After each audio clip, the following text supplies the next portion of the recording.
एक आदमी ने एक बहुत ही खूबसूरत लड़की से शादी की। शादी के बाद दोनों की जिंदगी बहुत प्यार से गुजर रही थी।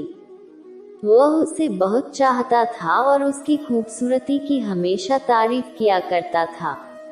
लेकिन कुछ महीनों के बाद लड़की चर्मरोग स्किन डिजीज से ग्रसित हो गई और धीरे धीरे उसकी खूबसूरती जाने लगी।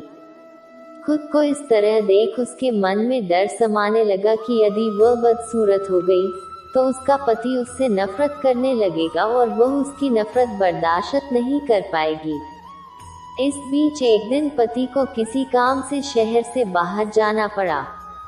काम खत्म कर जब वह घर वापस लौट रहा था, उसका एक्सीडेंट हो गया। एक्सीडेंट में उसने अपनी दोनों आंखें खो दी, लेकिन इसके बावजूद भी उन दोनों की जिंदगी सामान्य तरीके से आगे बढ़ती रही। समय गुजरता रहा और अपने चर्म रोग के कारण लड़की ने अपनी खूबसूरती पूरी तरह गंवा दी। वह बदसूरत हो गई, लेकिन अंधे पति को इस बारे में कुछ भी पता नहीं था, इसलिए इसका उनके खुशहाल वैवाहिक जीवन पर कोई प्रभाव नहीं पड़ा। वह उसे उसी तरह प्यार करता रहा।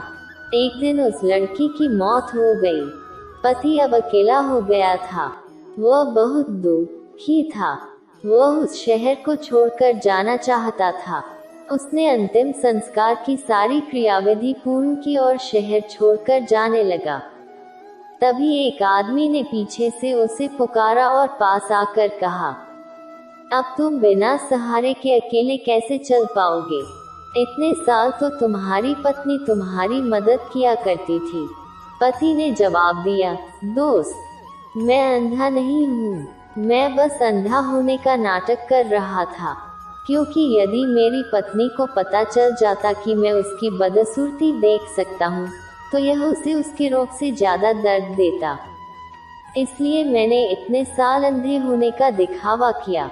वह बहुत अच्छी पत्नी थी, मैं बस उसे खुश रखना चाहता था।